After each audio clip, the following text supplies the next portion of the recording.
Every movie has a story, but not every story ends when the credits roll. Tonight, two strangers wake up chained inside a filthy, abandoned bathroom.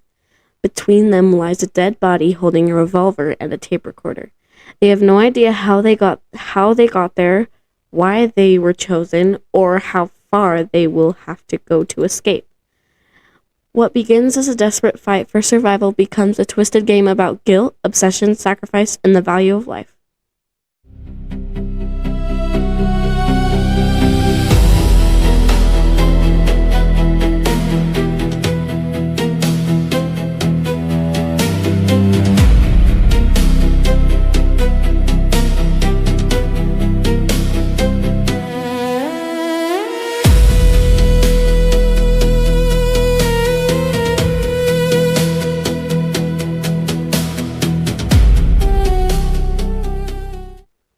Today we are breaking down the movie that introduced audiences to Jigsaw, launched one of horror's biggest franchises, and made millions of viewers afraid to hear the words, "I want to play a game."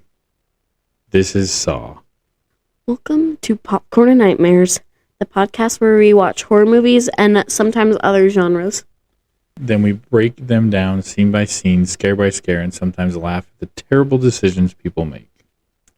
Every episode will dive into a different movie, talking about the story, the scares, behind the scenes, secrets, production trivia, practical effects, production cost, and memorable quotes. Sorry. I'm Chisum. And I'm Arya. Grab the popcorn and barista nightmares. Well, today we will be, like we said, today we'll be reviewing Saw. Yeah. Was this your first time watching it? Yes. Actually, it wasn't mine. I've watched it before. I've actually watched a few Saws. I just haven't watched the first one. So you've watched other ones in the franchise before? Mm-hmm. Did you know anything about the ending before you first seen it? No. Not at all? No. I mean, I think I've seen a few, edits about it, but, not really anything towards the end. It's just the beginning, the middle, and then kind of a little bit at the end, but not really. So yeah, I haven't really seen much about the end. So no, I did not. Did this film frighten you? Did it disturb you, or was it just did it simply intrigue you? I think it was just disturbing because it was weird, especially when he cut off his dang foot. Yeah, that was insane. That was very crazy. Disturbing and gross. Yep. Very, very crazy. So, oh, sorry. Okay, so do you consider Saw a slasher, a psychological thriller, mystery, or a torture horror movie? Torture, horror, and slasher. Definitely not physiological. I mean, there's a little bit there. Yeah, kind of. It's not quite like Heretic or something. Mm-hmm. That plays with your head, I guess. Well, before we begin, follow Popcorn and Nightmares wherever you listen. Leave us a rating and review, and subscribe to our YouTube channel. Let us know your favorite Saw trap, whether you figured out the ending, and how many nightmares you would give the movie. All right. What's next? Was there a memorable character for you in the movie?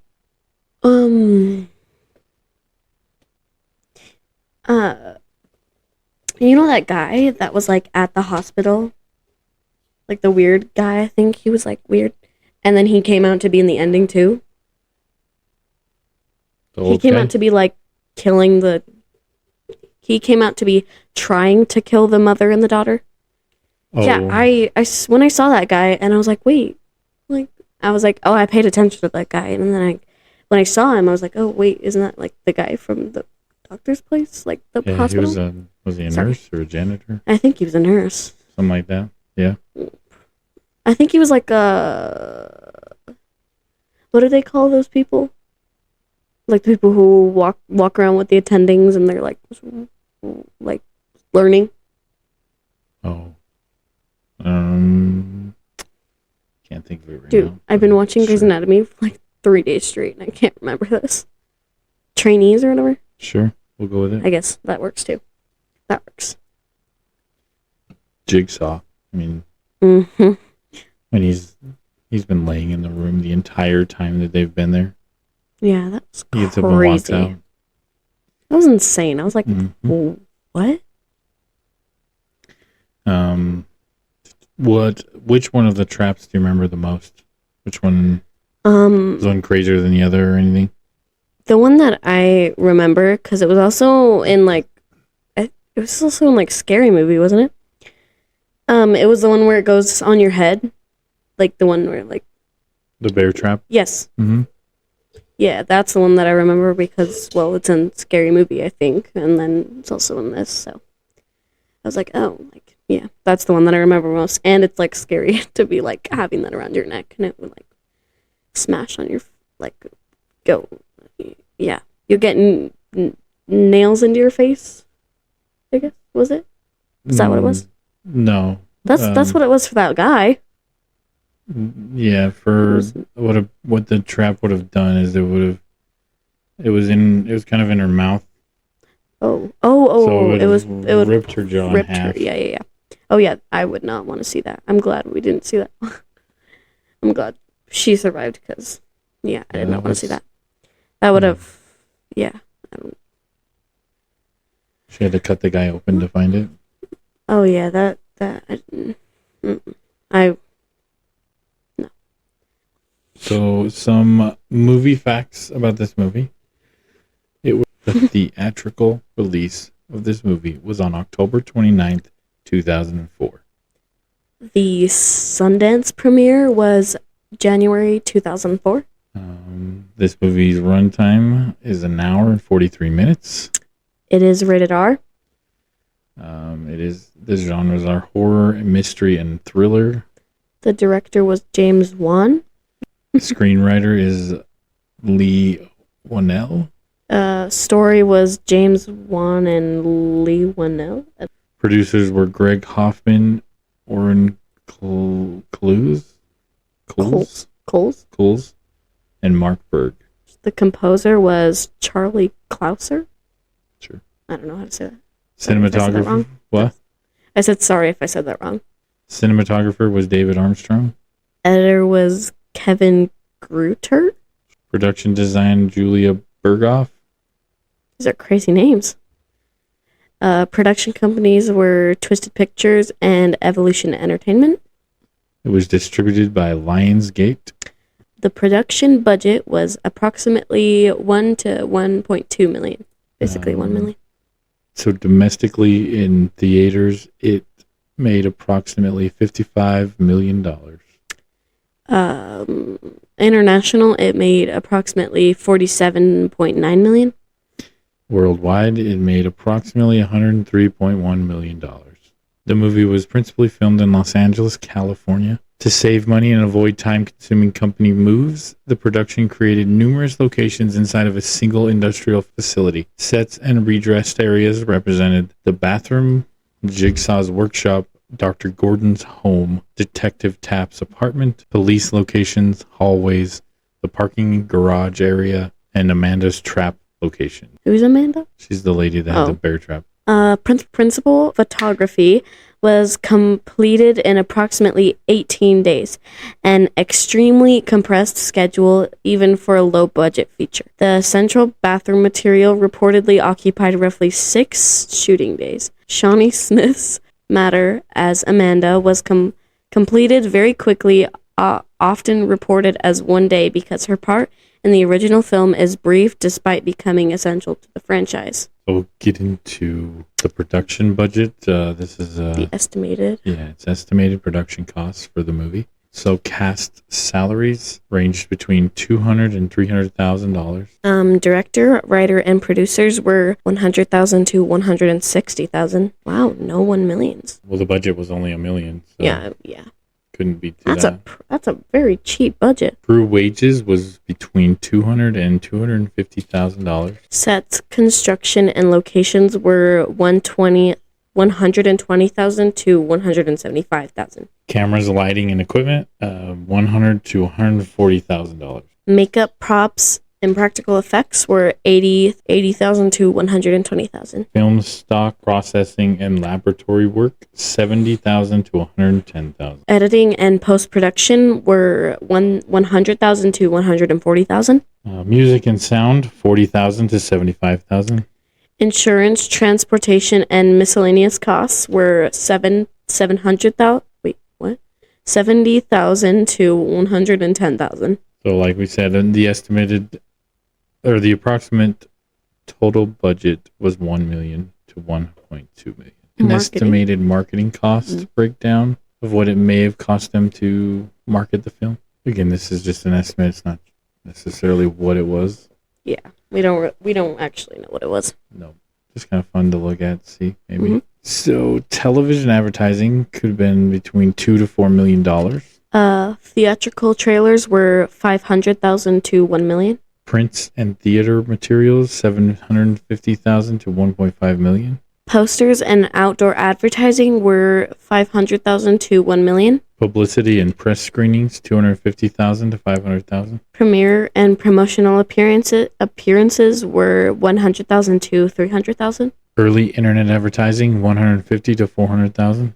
Promotional partnerships and miscellaneous were $250,000 to $750,000. For marketing strategy, they used severed body parts, chains, the dirty bathroom, a reverse bear trap, some of the box office breakdown. Mm-hmm. Like I said, it opened on October 29, 2004 in 2,300 theaters across the U.S. Dang, that's a lot. I mean, yeah, that's a good amount. The opening weekend, they earned $18 million. So it opened at number 3. So the average amount of money they made per theater was about $7,800. The widest release was 2,400 theaters. It opened up behind The Grudge and Ray. We'll go over some of the casting files here. So Cary Elwes played Dr. Lawrence Gordon. Dr. Lawrence Gordon, he's an oncologist who wakes up chained to a pipe. His instructions tell him to kill Adam before 6 o'clock or his wife and daughter will die. Cary's also played Wesley in The Princess Bride. He played Robin Hood in Robin Hood Men in Tights. He plays Dr. Jonas Miller in Twister, Jerry in Liar Liar, Major Cabot Forbes in Glory. Why is the casting of Cary Elwes work in this movie? Because he brings intelligent authority and old-fashioned leading man credibility that makes Gordon's emotional collapse more effective. The character begins controlled and analytic, but becomes increasingly frantic. Is he a believable doctor in this movie? If they didn't tell you he was a doctor, do you think he would be a doctor? That I would guess that he would be a doctor? Yeah. Not really, no. Yeah, I didn't think so. I mean, I'm not saying he doesn't do good. It's just there's not a whole lot about it. He doesn't look like he'd be a doctor that much. He doesn't look like he'd be a doctor that much, sorry. Does his accent remain the same? He's English, by the way. Just so you know that. He's English? Yeah, he has a British accent. Oh. I was like, he's English? Yeah, he has a British accent. So does his American accent stay the same, or does it seem like... Oh, yeah. I didn't even know he had an accent, so, yeah. Is his final emotional breakdown effective? Is it believable? Yeah. Definitely. I think it was believable. I mean, he's kind of a... I've seen way better, but yeah, I guess for 2004, it was believable. Because he's not a very good guy. I mean, he's a doctor, but he's not, yeah. I mean, yeah, obviously doctors can help people. They can save lives, but this guy's personal life isn't great. I mean, he neglects and ignores his wife. He's also cheating on his wife. Yeah. And tries to spend time with his kid, but kind of doesn't always take the time to. Yeah, it's hard being a doctor because you work all day, every day. He's got to work, but sometimes you got to... Yeah, you got to at least take a little bit off and spend time with your kid. So, yeah, in the end, I feel like he kind of finally realizes, like, oh, man, I really should pay attention to my wife and my kid, and I love them, and I shouldn't neglect them or take them for granted. Obviously, since he didn't realize if he was going to leave that room or not. he really thought, I might die here. So He would have. I bet he would have never. I bet his life would have stayed the same if he wasn't in that room. So the only reason why it changed was because he was in that room and realized he could have lost his family. Yep. But so do you think that that's the point of the game? What? Is for the person to realize they're horrible? Well, that, and what he says is, he basically tells them that you take things for granted. You don't realize what you have until you don't. Yeah. Are you willing to die for the things that you have? Yeah. Yeah, that doesn't matter. So do you want to do the other gentleman in the room when we wake up? What's his name? Leigh Whannell? Whannell? Leigh Whannell? Sure. I don't know what it is. Leigh Whannell. I don't know if that's right. He played Adam Stanheight. Adam is a freelance photographer hired to follow Gordon and gather evidence of an affair. He awakens opposite Gordon. He awakens opposite Gordon without initially understanding. He awakens opposite Gordon without initially understanding his connection to the game. He previously had acted in Australian television and attended film school with James Wan, but Saw became his breakthrough as both screenwriter and performer. Why he played Adam?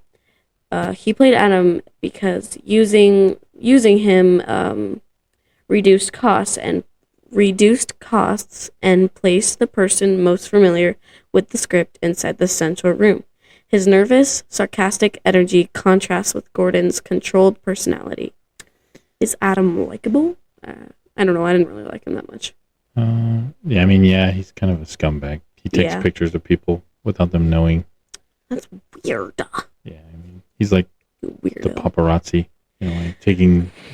Would you like your photo taken without your permission? No. Do you like somebody to hide in a bush and take your picture? No. That's like weird. That's like stalker. Well, he's getting paid for it. So. Celebrities have to deal with that stuff. So. Oh yeah, 1,000%. That sucks. Yeah, no, that's terrible. Do you think he was unfairly punished? Yeah. Wasn't he just stuck in that room once, like, the person left, the guy left? What's his name? Jigsaw?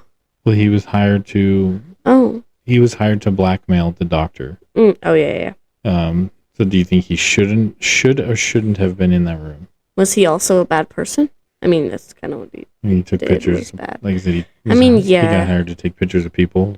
Yeah, that's kind of weird. He's the one that took all the pictures of the doctor cheating on his wife, or not necessarily seeing him, but seeing him leave the, I don't know, was that a hotel or something or whatever. Yeah, it was a hotel. He followed him around. Yeah, that's weird. So who do you think has a stronger performance in the bathroom? Who acted better, I guess? Yeah, Adam or Dr. Gordon? Who has a better performance, stronger performance in the bathroom? I think Gordon. I don't know how to say his last name, so... Lawrence? Yeah. Wait, what? Gordon Lawrence? Yes. No, I meant, I don't know how to say his actual last name, the actor. Cary Elwes. Yes. Danny Glover, who plays Detective David Tapp. Danny Glover? Yep. That sounds familiar. He's a very famous actor. He's notable. I thought that was So he's notable for playing Roger Murtaugh in the Lethal Weapon series.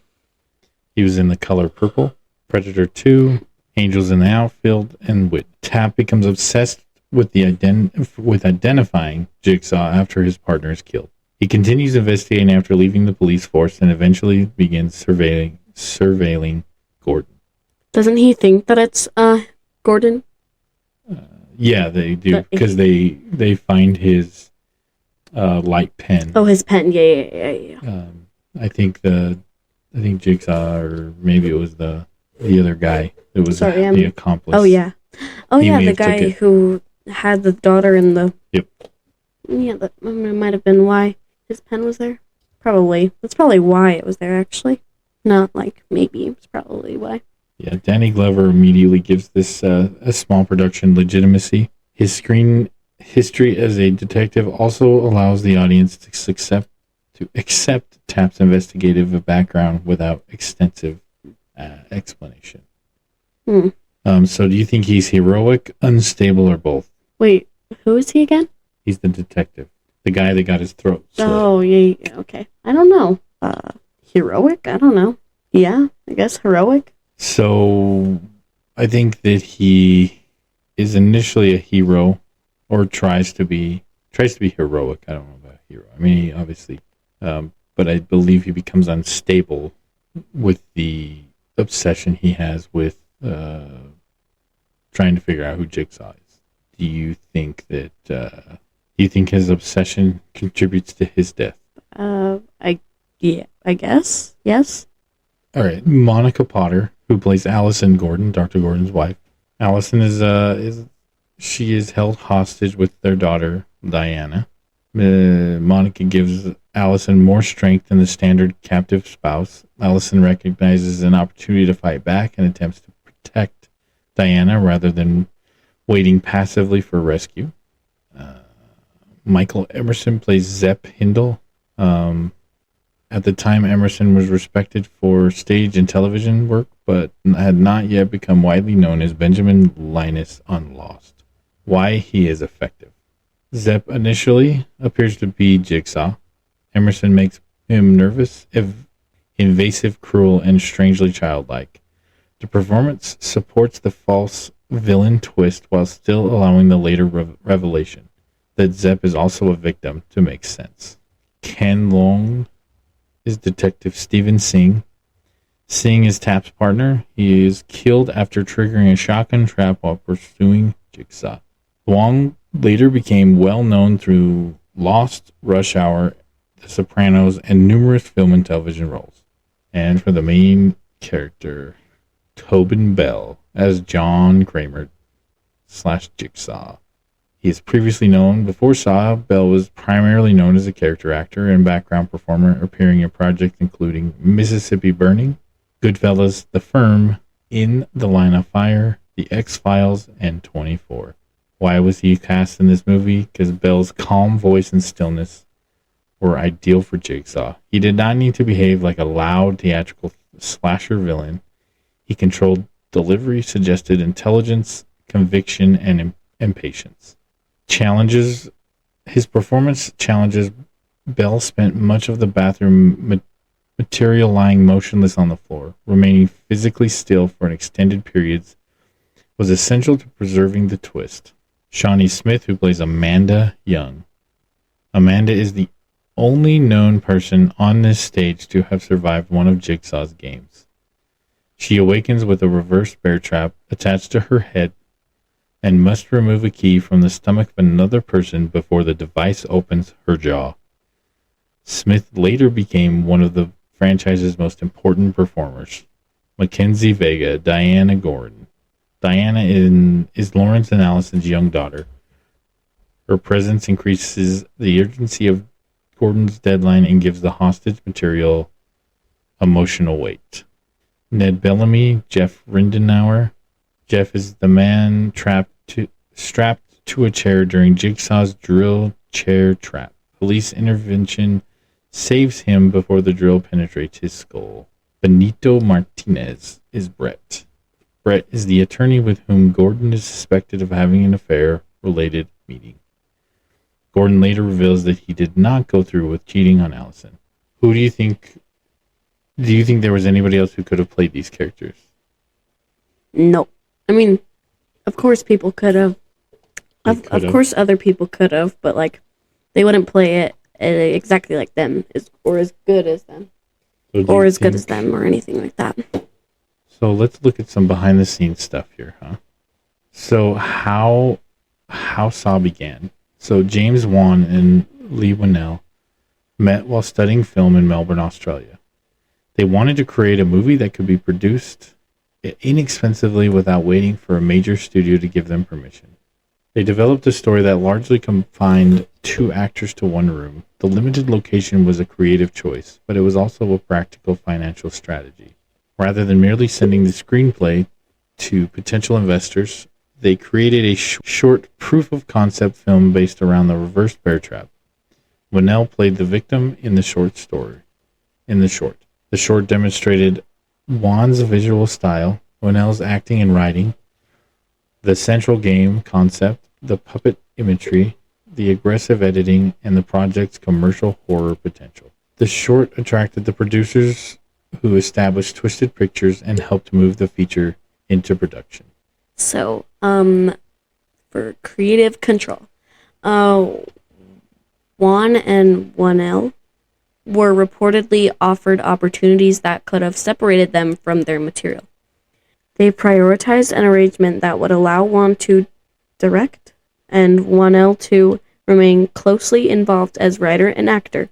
That decision mattered because the movie's identity relied on its editing style, visual, grime, sound design, and final review.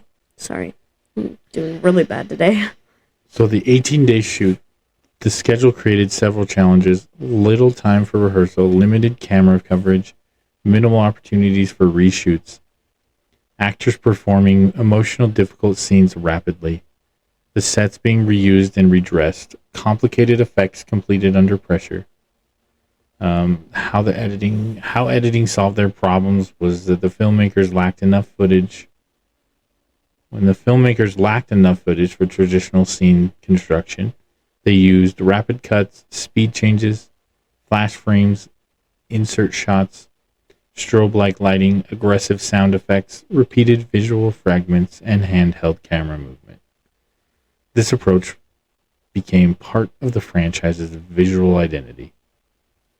The bathroom set. The bathroom was designed to feel industrial, wet, diseased, forgotten, claustrophobic, large enough for visual variety, and small enough to trap the characters emotionally. The room creates an immediate mystery. Viewers do not know whether it is beneath a hospital, inside a factory, or somewhere completely disconnected from the outside world. There's probably more after. No. So the corpse in the center of the room. The body appears to be a storytelling object. It provides the gun. It provides the tape recorder. It establishes the apparent murder-suicide scenario. It divides Adam and Gordon physically. It remains constantly visible but gradually stops attracting attention. That final point is the trick. The audience looks at the body so often that it becomes part of the scenery. Billy the Puppet. James Wan designed and constructed the original puppet concept. Billy is not Jigsaw's literal identity. The puppet is a messenger and theatrical extension of John Kramer.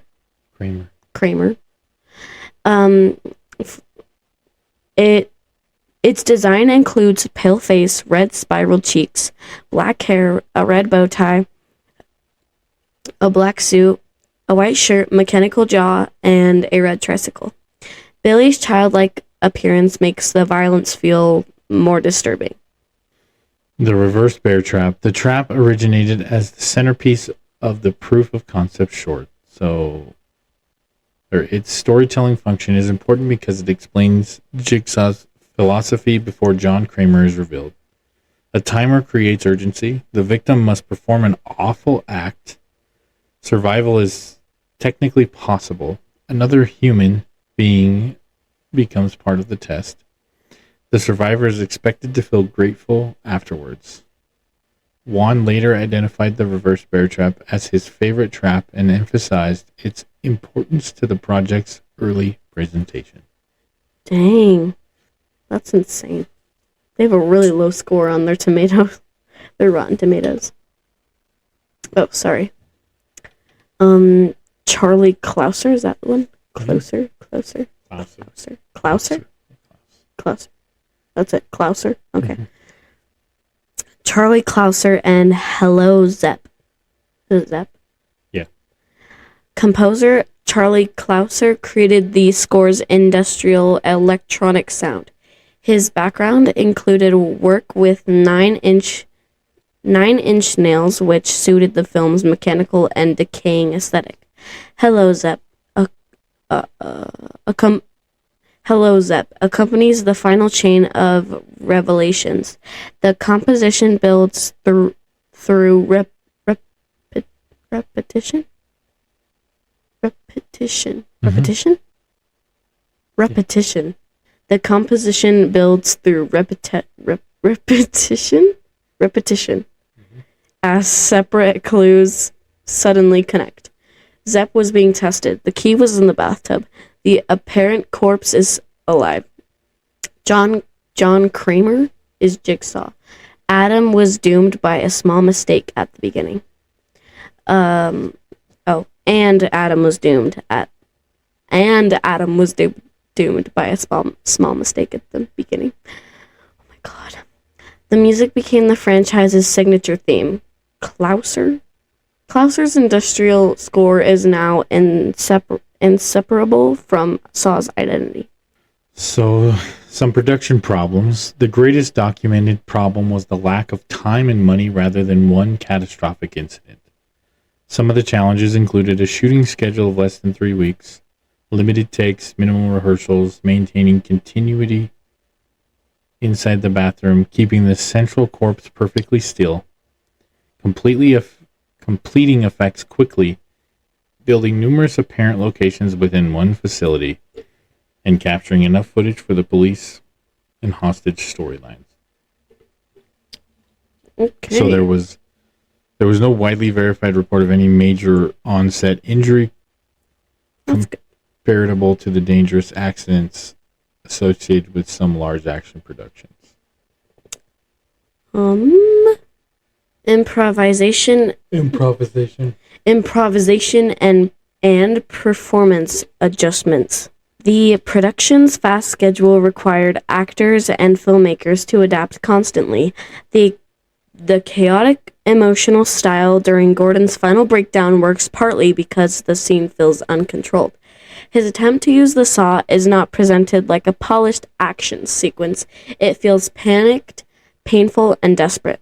Deleted and altered material. Available editions contain deleted or extended material, but Saw was not radically reconstructed through later reshoots in the way some studio horror movies are. There were changes and trims largely served. Pacing, rating concerns, reducing repetition, strengthening the mystery, tightening the hostage material, and maintaining the final reveal. Get into the story here. So Act 1, the setup. So the bathtub. So Adam wakes underwater in a bathtub. As he regains consciousness and pulls himself out, an unseen object disappears into the drain. The object is the key to Adam's chain. This is the movie's cruelest hidden detail. Adam's potential escape vanishes before he even understands that he is trapped. So the bathroom. Adam discovers that his ankle is chained to a pipe. Across the room, Dr. Lawrence Gordon is similarly restrained. Between them is a man who appears to have killed himself. He is holding a revolver and a tape recorder. Blood surrounds his head. The men find envelopes carrying their names. Each receives a cassette tape. The instructions. Adam's message tells him to escape. Gordon's message tells him that he must kill Adam before 6 o'clock. Otherwise, Allison will die, Diana will die, and Gordon will be left to rot. They also find 2 saws. The saws cannot cut through the chains, and Gordon realizes the intended solution. The saws are meant for their feet. So the initial character conflict. Gordon tries to remain logical. Adam uses sarcasm and anger. Their different reactions establish the emotional structure. So Gordon represents control, responsibility, and social status. Adam represents suspicion, vulnerability, and resentment.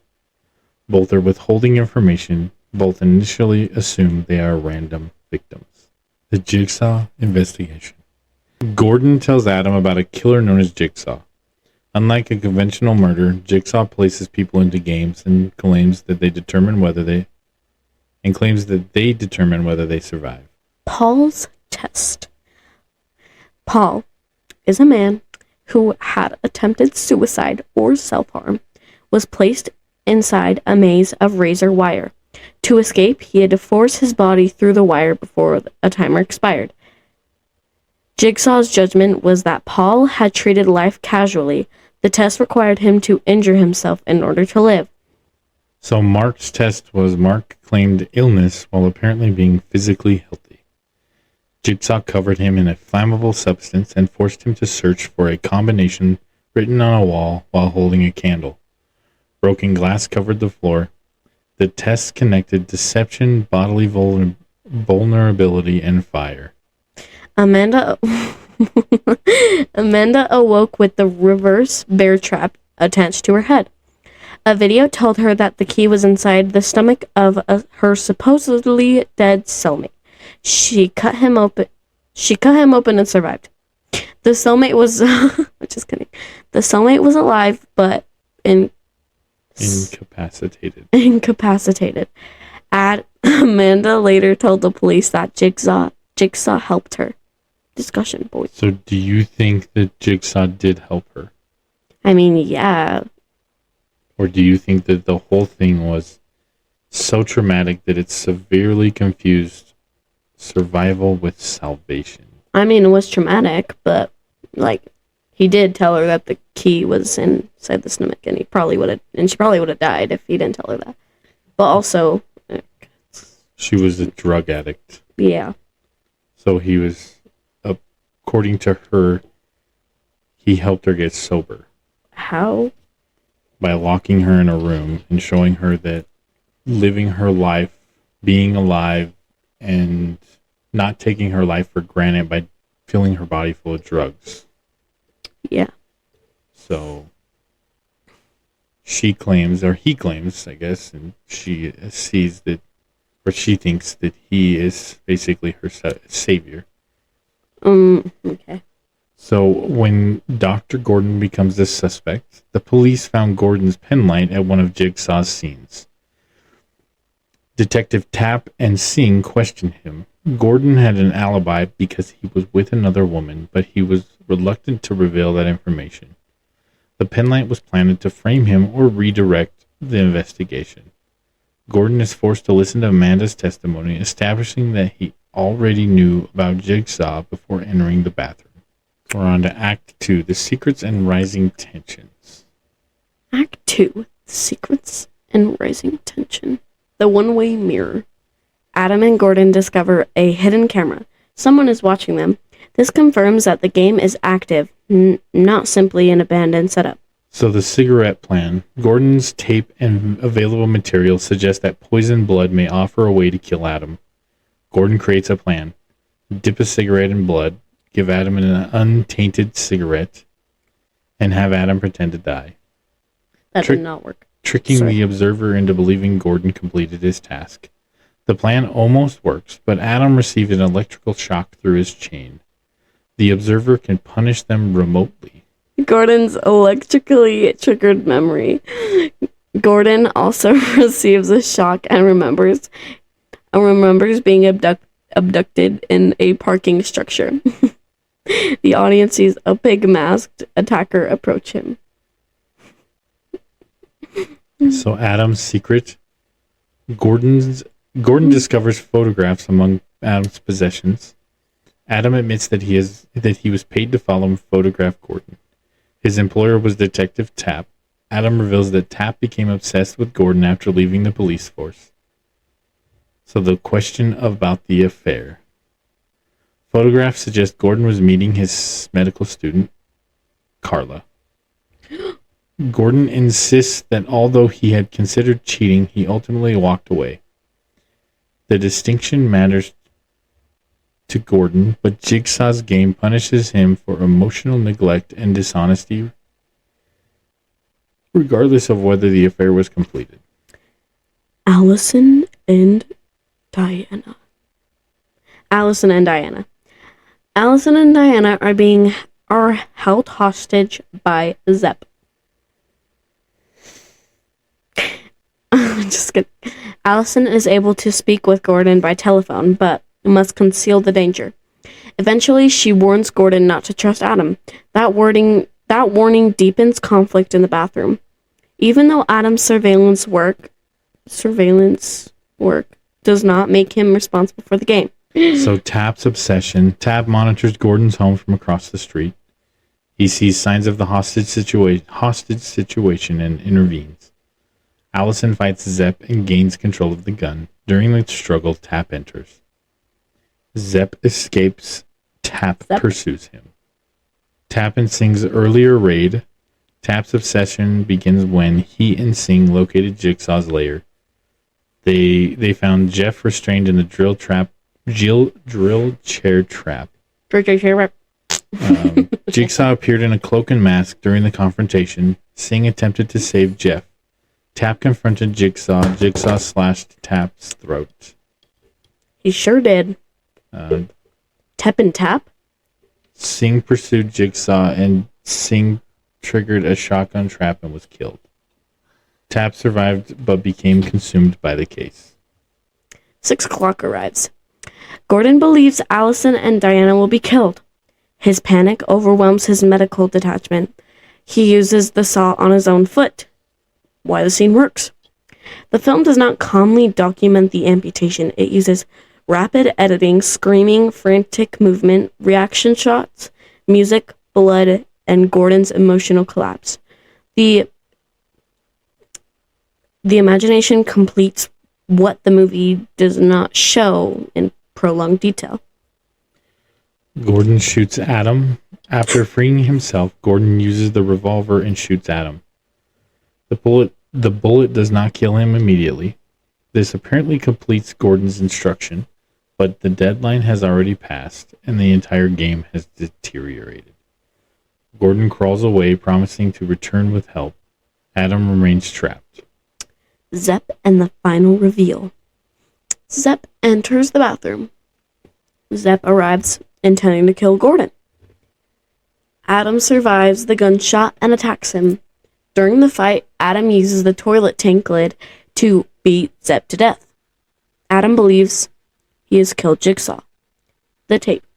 Adam searches Zepp's body and finds another cassette. The tape reveals that Zepp was not the mastermind. Zepp was poisoned. He had to follow instructions to obtain the antidote, whatever.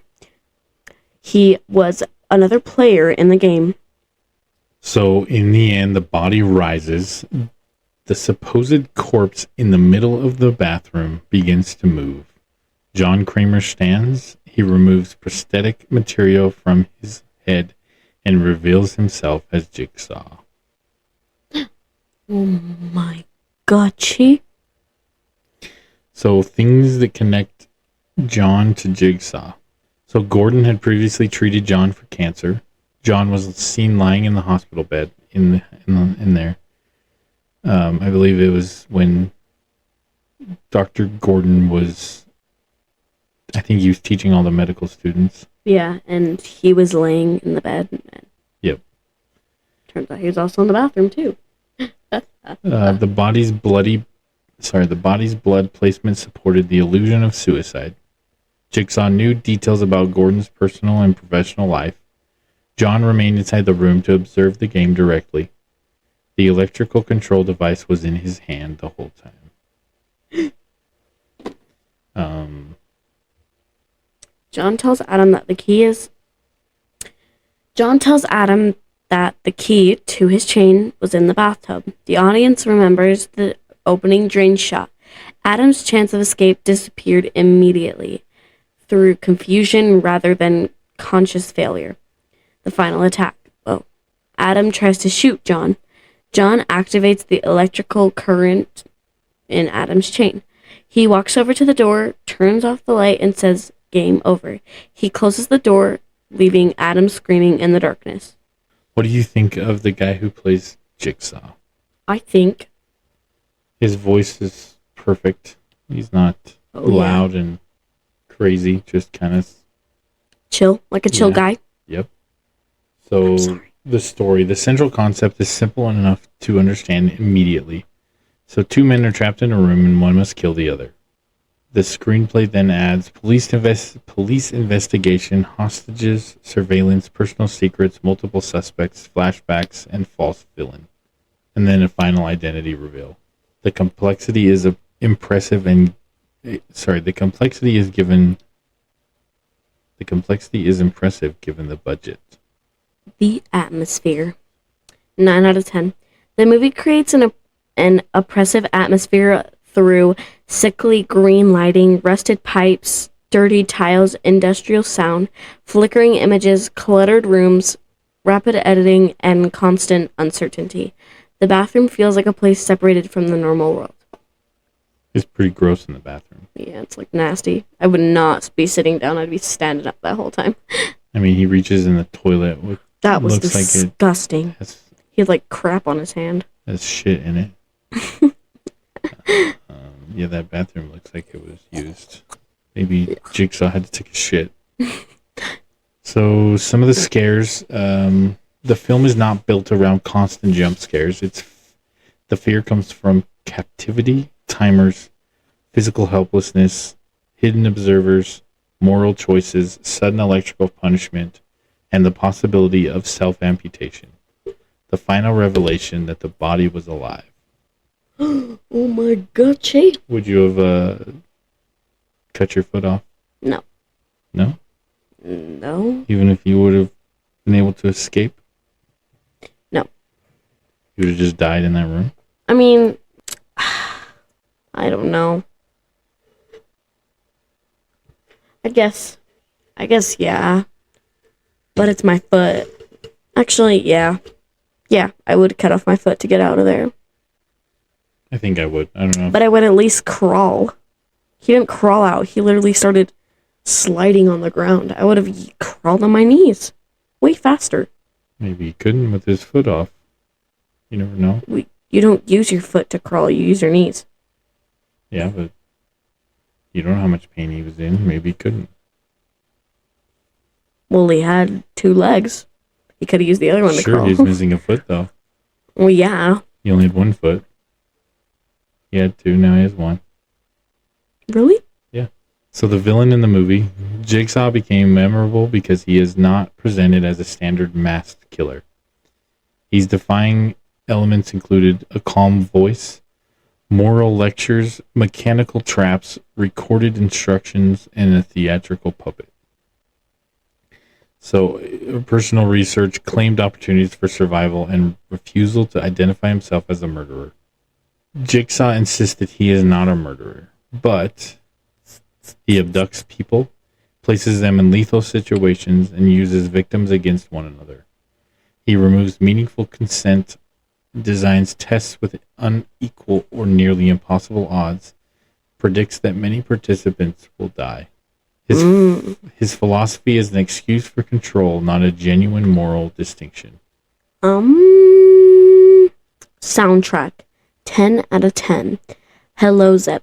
Transforms the ending from a simple twist to an emotional and intellectual rush. The score. Builds urgency. What? The score. Builds urgency. Unifies the flashbacks, signals revelation, creates franchise identity, and makes the conclusion feel larger than the budget. So practical effects. The film uses practical props and makeup effectively. Highlights are the reverse bear trap, Billy, bathroom corpse, razor wire wounds, drill chair mechanism, Gordon's foot injury, and the shotgun trap. The limited visibility often helps the effects. So the CGI, there is relatively little conspicuous CGI. The movie's weak visual moments are more often caused by speed ramping, early 2000s editing, low resolution inserts, harsh color grading, and limited production resources. Because the film relies primarily on practical staging, it has aged better than an effects-heavy, low-budget movie might have. Cinematography? Yeah. Cinematography, 8 out of 10. David A. Armstrong creates visual energy inside a room that could easily become repetitive. Techniques include high and low angles, wide lenses, rapid push-ins, close-ups on objects, circular camera movement, harsh practical light, obstructed framing. Sorry, I kind of messed that up. The ending succeeds because it revolves. The ending succeeds because it resolves several mysteries almost simultaneously.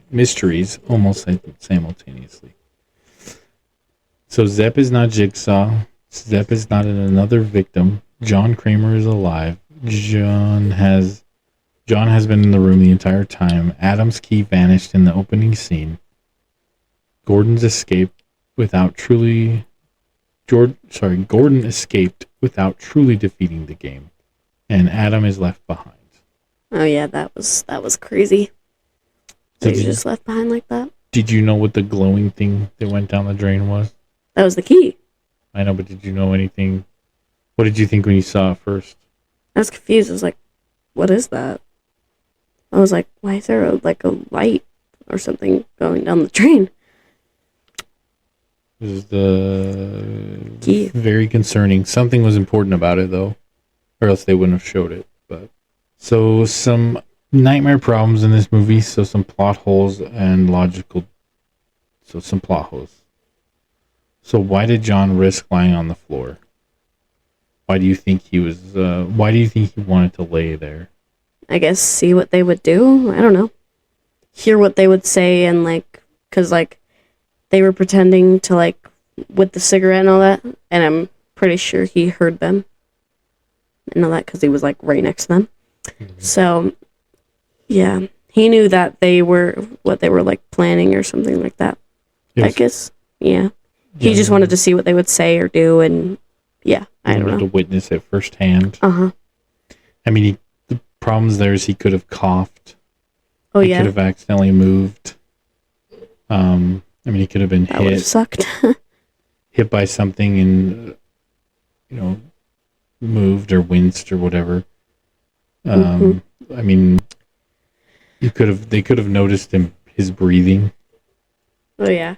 I probably would have noticed him, not gonna lie. If they would have examined him more closely, maybe they would have realized that maybe he thought he might not be dead.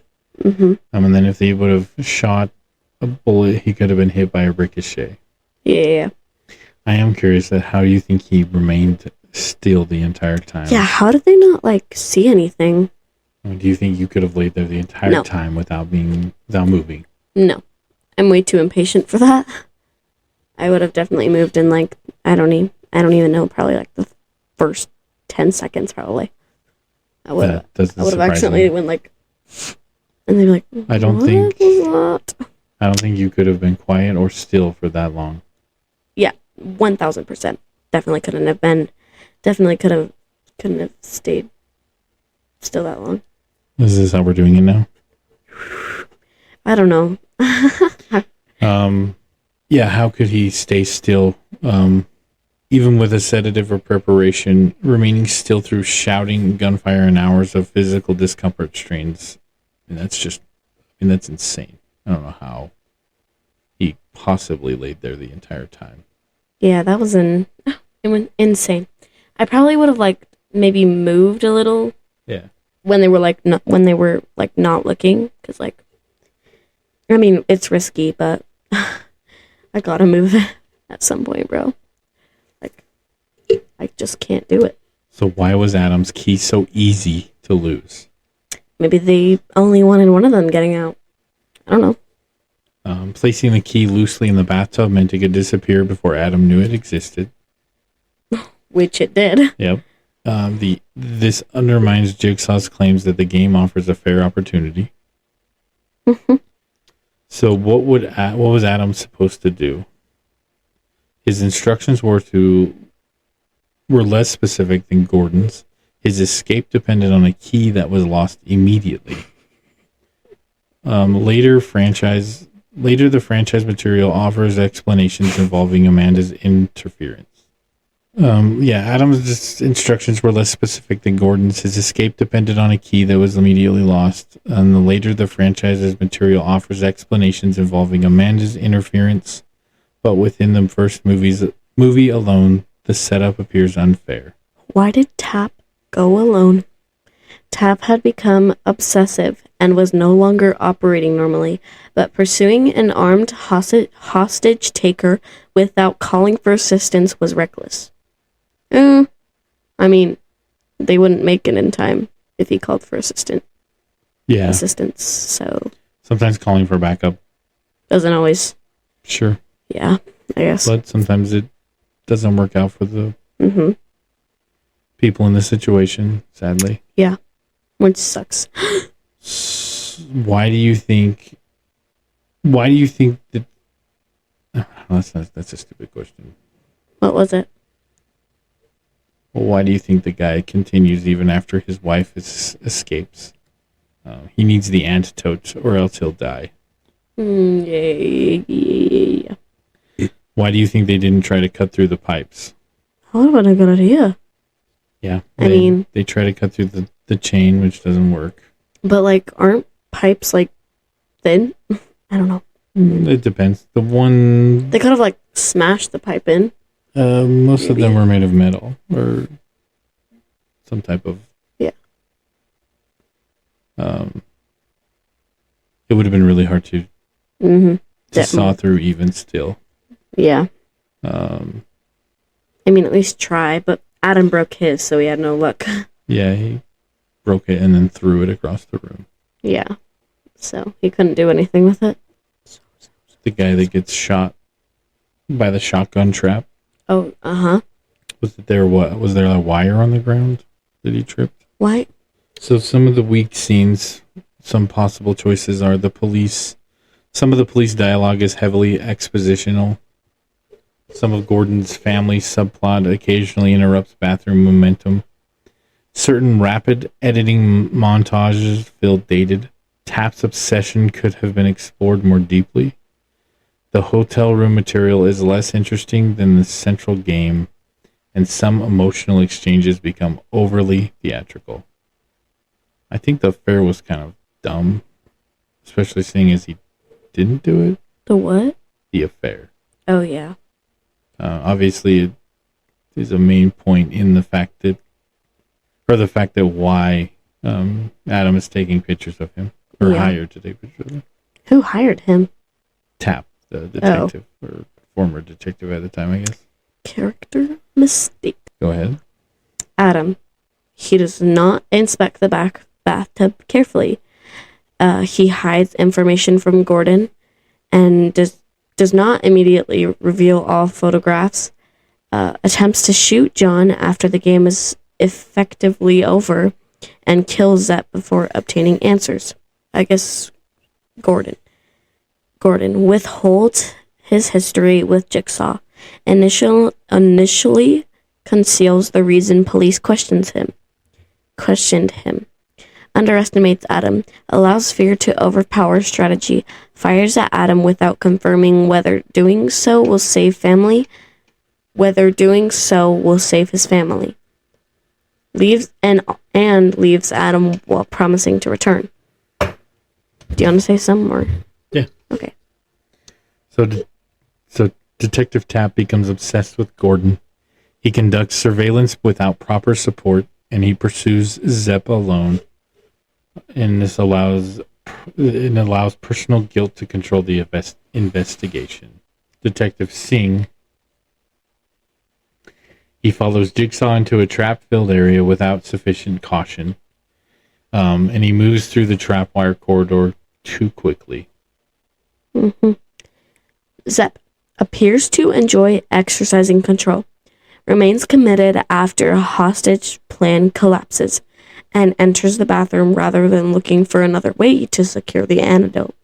So some things to change, maybe, to think about. Do you think it would have been a good idea to explain how he controlled his breathing and movement? How did he do that? So yes to the answer of that question. Yeah, sorry. They could have explained it more. Should they have given Adam one more meaningful opportunity to survive? Yeah, like, it was just, like, what's his name? Gordon just walked right out the door. Well, not walked. He only had 1 foot. Yeah. But he was left, crawling, I guess, out of the room, out of the bathroom, and then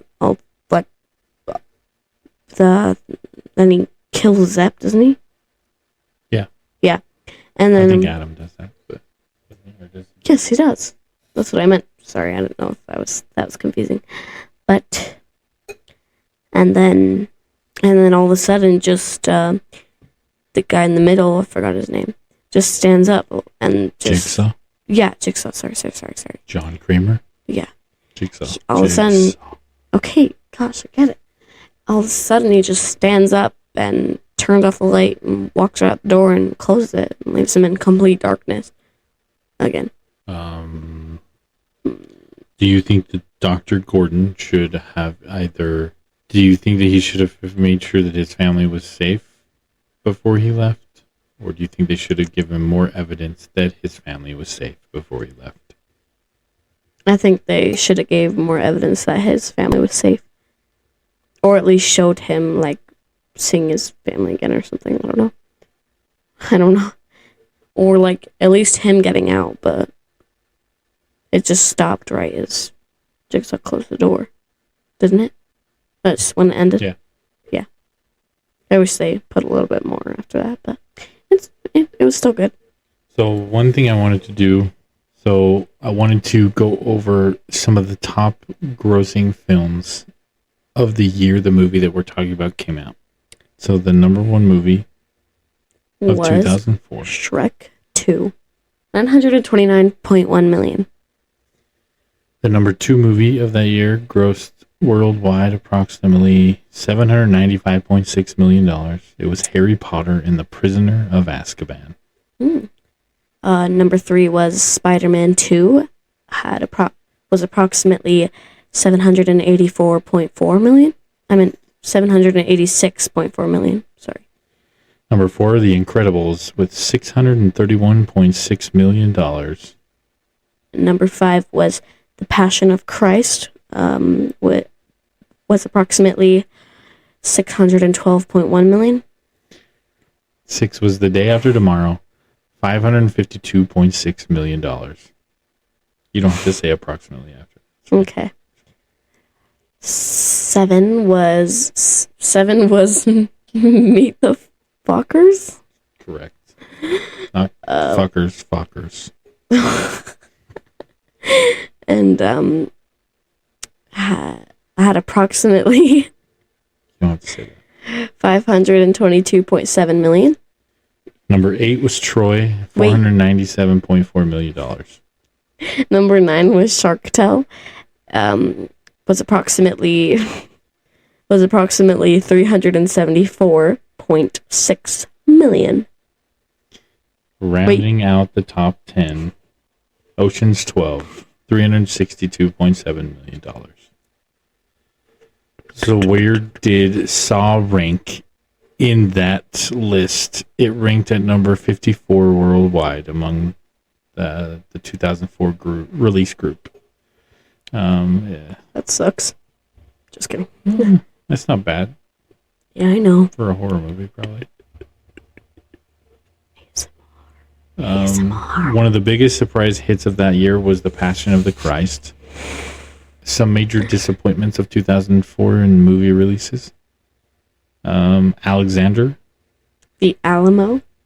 Sorry, I don't know why. Around the World in 80 Days. Catwoman. And Thunderbirds. So some of the biggest horror movies of 2004, which we're going to do this one. Van Helsing, one of my favorite movies. I love Kate Beckinsale. She's great. Wait. What? And Hugh Jackman's in it. He's good. I like Hugh Jackman too. What's his name? Who? Wolverine. Yes. Yeah. But his name's Hugh Jackman. Van Helsing? Yep. Isn't that the guy with the weird hair and like Hotel Transylvania. Yeah, the one in was it the last movie. The guy in the wheel. Well, they ended Yes. up in a wheelchair. Yeah. He ended up being a machine. Yeah. Because he, yeah. And Is that who he is? Van He Helsing. probably looks way different, though. Yeah. 1000%. Yeah, he doesn't end up in a wheelchair either. Yeah. Yeah, Van Helsing is Dracula's biggest Enemy or something. opponent. Whatever. So another movie that was not a blockbuster, but a big hit in horror, Alien vs. Predator. The Grudge. Saw. Dawn of the Dead. The Village. Blade Trinity. It's a good show. We should do that one too.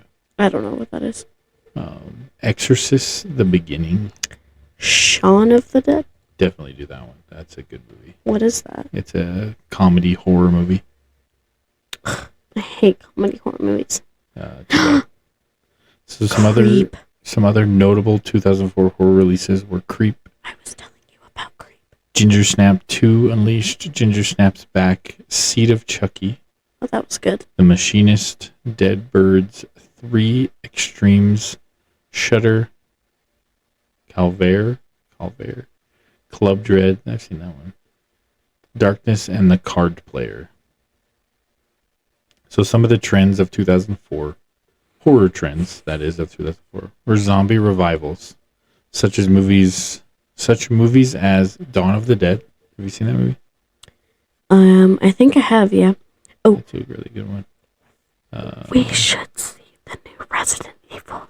Yep, we can see it when it comes out. Resident Evil Apocalypse and Shaun of the Dead. Have you ever seen that one? I saw Japanese horror, and I was like, oh, that's cool. But it was just The Grudge, and I already watched it. So Asian horror remakes. The Grudge followed the success of The Ring, reinforcing Hollywood's interest in adapting Japanese horror. Some of the crossovers, Alien vs. Predator represents the era's enthusiasm for combining established properties. Yeah. Psychological and physical horror. So Saw helped shift mainstream horror towards traps, moral games, bodily threat, serial killer puzzles, industrial aesthetics, and elaborate continuity. I really liked the way they made Saw. During when Amanda or whatever her name is, when she was in the trap and the angles were really cool. Mm-hmm. And the way, yeah, I liked that. And the lighting and the traps were cool too. Those were really cool. Oh, that was great. And Billy, the puppet. I think that's his name, right? Billy. Yeah. I do like the puzzles. Yeah, the puzzles were cool. Interesting to kind of figure out how one would get out of such traps. Yeah. I'm probably too stupid. You said it. What? You said it, not me. Wow. Okay. I see how it is. Dawn of the Dead was remade this in that year. In what year? 2004. The year we're talking about. My bad. It demonstrates that My bad. It demonstrates that horror remakes could radically reinterpret their source material rather than merely reproduce it. Sorry, I'm fixing my mic. Do you think the Saw was the best horror film of 2004? No. No? No. No, it wasn't. It was good. It was great for what it was. But. Yeah, it was good, but there's some definitely more better ones. Yeah. So some arguments for Saw being one of the best. The most influential original concept. Some of the best twists, especially when Jigsaw gets up from the middle of the room. Oh yeah, that was what? And then finding out it's one of the greatest financial returns. It had a $1 million budget and it made over $100 million. It launched the largest new horror franchise of the year. And it created an iconic modern villain. It introduced memorable music and imagery. Some of the arguments for other films are Shaun of the Dead had stronger characters. Dawn of the Dead had stronger action and production value. What's Shaun of the Dead? It's a comedy horror. It's a spoof on Dawn of the Dead, basically. Who's Shaun? The guy in the movie. Why would they name it Shaun of the Dead? Because they're making fun of Dawn of the Dead. They are? Oh. That's what I just said. Okay. Sorry.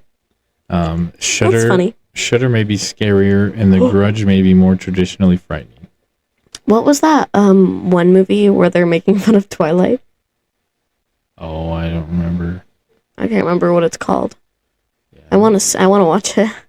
There's a lot of movies that make fun of Twilight. I think it was just called like Vampires or whatever.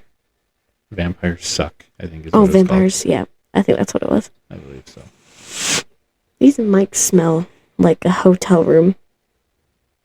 What? That is probably the weirdest. Like, you know how you like lay down on like a hotel room like bed, or like you just like smell like the hotel room and it smells like a certain way? No, not at all. That's what like the hotel room like beds would smell like. It smells like that. I guess that's sort of good. Which isn't bad. Clean? Which isn't bad. Is the word clean? Yeah. I like the smell of hotel rooms for some reason. Well, not the gross ones, the ones that actually smell good. So like the ones at Disneyland in California and Florida nice. too. Yeah, those are nice. Oh yeah, those were nice. But then I had to sleep on the couch. Well, inside the couch technically, because it was like a pull-out bed. The ones in New York were pretty nice, though. Oh yeah, the bunk beds. I like that. Well, I had to sleep in a bunk bed. Yeah. You guys slept on A bed. an actual bed on the floor. Not on the floor, but on a bed frame. Well, the bed is touching the floor, isn't it? It has legs. It has legs. Is it gonna run away? Probably. Are you gonna run away? I'm gonna run away. So some of the legacy of this movie, some of the critical reception, the original film divided critics. Rotten Tomatoes currently lists the film around 50%. That's insane. That's like really low. While Metacritic lists a score in the mid-40s. Critics frequently praise the premise and twists, but criticize the movie's nihilism. What? Acting, editing, and violence. Nihilism? Mm-hmm. What does that mean? That's the word. I think. You don't know what it means, do you? Is it like the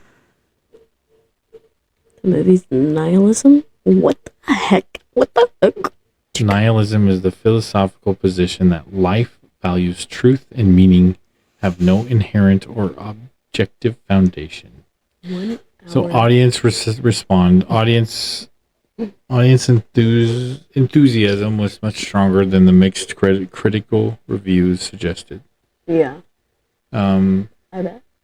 People responded to the end, the traps, Jigsaw, the moral questions, the industrial aesthetic, and the mystery structure, and the promise of further games. Sundance reaction, actually. The film festival exposure helped generate interest before Lionsgate released it theatrically. The original plan. Oh, sorry. It's a film festival. It used to be here in Utah. Oh. In Park City. I don't know where that is. It's north of us. Okay. The original plan could have emphasized home video, but the audience reaction supported a theatrical release. Home video? Oh. So some awards and nominations that this movie got. Saw did not become a major traditional awards contender. Its larger achievements were commercial and cultural. Recognition centered on horror festivals, genre awards, audience awards, makeup and effects discussion, franchise popularity, and long-term cult status. Its lack of major awards. Cult status? Yes. What? Like cult films. Like there's a cult following. In this case, the cult is not terribly a bad thing. It just means people. Why are people in cults? What? In this instant, the cult is not terribly like a bad deal. It just there's means, a Saw cult? What? Yes. Well, there's a lot of movies that have cult following. A lot of Are we movies. thinking about the same type of cult? It's not exactly the same cult, Okay. but it's similar. Yes. I was like, It's not the bad what are you cult talking like about? in religions or whatnot. Yeah, okay. That's what I thought. I was like, what? Careers launched or elevated. James Wan. Wan became one of modern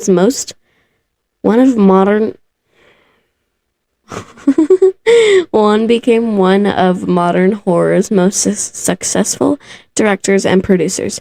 Later associated with Dead Silence, Insidious, The Conjuring, Furious 7, Aquaman, and Malignant. So Leigh Whannell. Leigh Whannell? Sure. Let's do it. Whannell continued writing and acting before directing films including Insidious Chapter 3, Upgrade, The Invisible Man, Wolfman. So Tobin Bell transformed from a respected character actor into one of horror's most recognizable figures. Shawnee Smith. Amanda developed from a supporting survivor into a central franchise character. Kevin Greutert. The editor later directed multiple Saw installments. So some influences on horror. Saw influenced a wave of films involving captivity, time challenges, moral punishment, mechanical death devices, grimy industrial locations, interconnected. Grimy? I thought it was grimy. Grimy? Grimy. Grimy industrial. So grimy industrial locations, interconnected victims, graphic bodily stakes, and elaborate twist endings. Movies often connected to this trend include Hostel, The Collector, Captivity, Would You Rather, Escape Room, Vile, and Choose or Die. Not all were direct imitations, but Saw helped prove that trap-driven survival horror had a large theatrical audience. The movie was labeled torture porn. This label became common during the franchise's rise, especially with later sequels and movies such as Hostel. Why it fits is bodily suffering is central. Traps are marked as attractions. Viewers anticipate elaborate injuries. The sequels increase the graphic content. Why it does not fully fit the original. You could do that away from your microphone, not into the microphone. The first film shows less gore than its reputation suggests. The main story is a mystery. Much violence occurs off-screen or through flashes. The bathroom drama focuses on psychology, and the final twist matters more than the body count. Saw, 2004. Saw 2, 2005. Saw 3, 2006. Saw 4, 2007. Saw 5, 2008. Saw 6, 2009. Saw 3D, 2010. Jigsaw, 2017. Spiral, from the Book of Saw, 2021. Saw 10, 2023. So this series has collectively generated more than $1 billion worldwide. So why has the franchise survived? It has low to moderate budget. It has recognizable Halloween release patterns. There's new traps in every movie. The serialized continuity, Jigsaw's philosophy, Tobin Bell's performance, reoccurring characters, some of the retcons and flashbacks, cliffhangers, and the audience anticipation of the final montage. How has it aged? Aged well. Central concept, ending, production design, practical props. Tobin Bell's voice. Charlie Clouser's score. Confined room tension. Moral arguments. Low budget ingenuity. So a new thing that I wanted to do was the kill count. So some confirmed deaths and deaths shown or established are Paul on the razor wire, Mark on the flammable jelly, Detective Singh on the shotgun trap, and Detective Tap shot during pursuit. And Zepp Hindle, he was beaten by Adam. Beaten by Adam. I'm not going to beat you. So some other ambiguous or complicated ones is the man that Amanda's game is killed when she cuts into him. And the corpse that we assumed was in the middle of the room is actually not dead. Technically, when the movie ends, Adam is not dead. Not dead. Gordon survives the imminent events, and Jeff survives the drill chair trap. So there's 6 deaths. Good job, Jeff. In this Who's movie. Jeff? He's the guy when the 2 detectives go in and they find the guy with the sitting in the chair with the drills pointing at his head. Oh, yeah. Wait, I thought he did die. Says what? No, they stopped it. Oh, I don't Why it remember says that. the drill chair trap because the head drill's pointing at his head. Drill chair trap. Oh, good. Wait, hold on, don't speak. What was one of the most brutal moments in the movie? I think it. I think that the most brutal moment was the guy Gordon. What was his name? When he cut off his foot. I think that was one of the most brutal moments in my opinion. No, 100%. In my opinion, it was insane. I don't think anybody wants to see anybody's foot getting cut off or their foot getting cut off. That would really suck if you got your foot cut off. Don't get your foot cut off. Yeah, one of the most disturbing traps, I agree with, is the the reverse bear trap. Just thinking of that going off on your face. That would be fun. No. Yeah, no. Some of the best quotes of the movie is, "I want to play a game. Most people are so ungrateful to be alive. He doesn't want us to cut through our chains. He wants us to cut through our feet." Ooh, I do not like that. And game over. Game over. Would you survive in Adam's position? No, not at all. Would you survive in Gordon's position? Yeah, maybe. No, not at all. Why? I would cut off my foot. No, you wouldn't. Yes, I would. Let's get to... That was a Sleep Token reference. How many nightmares do you want to give this movie? How many nightmares? Ooh. What do you give this movie? I think I'd give it 3 nightmares. I did not sleep with the lights on though, but it was definitely scary. It was very scary, but like I didn't sleep with the lights on. I mean, actually, I do sleep with a light on because I just have a light that's always on because it's always on. But yeah, it's always. Gosh, I was gonna give it a 1, but the only thing that makes me want to give it a 2 is it wasn't really scary too much for me, but the only thing that kind of got me thinking was just the person in the pig mask kidnapping them, drugging them and kidnapping them and taking them to the bathroom. Mm-hmm. That shit's real, so that could happen to anybody at times. So that stuff kind of sometimes gets to me when I think about it.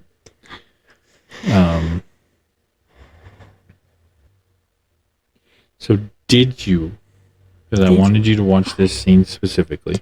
Oh, yeah. Did you predict that the corpse was alive or was going to get up towards the end of the movie? I was thinking, I was like, I'd check if he's dead, but like I wasn't. Of course I didn't know he would just automatically come to life. Like what the heck? Yeah. No. I. It's been a while since I first seen it. But I do believe that was a pretty big deal when that happened, because you were like, whoa, what is that guy getting up for? And he's alive. Yeah, that was very unexpected. I would have never guessed. No, not at all. Oh, do you think Jigsaw is a murderer? Wait a minute. You're yes.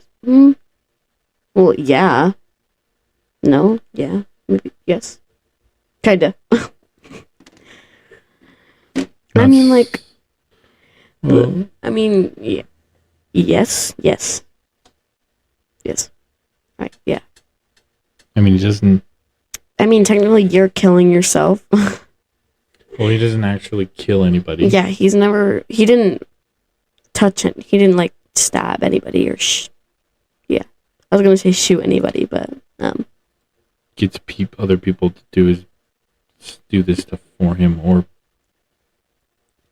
puts the death on the people in the games. So you have to kill the other person, or you have to. And that's going to wrap up another episode of Popcorn and Nightmares.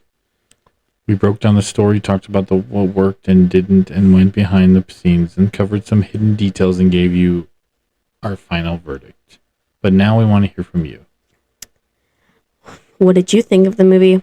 What was your favorite scene? What scared you the most? And most importantly, how many nightmares would you give it? Let us know your ratings in the comments and tell us what movie you think we should watch next. If you enjoyed the episode, please make sure to follow Popcorn and Nightmares, subscribe, leave us a rating or review, and share the show with someone who loves movies as much as we do. And don't forget to come back for the next episode because we've got another movie waiting for us. Until next time, grab the popcorns. Embrace the nightmares. And we'll see you at the movies. Ooh.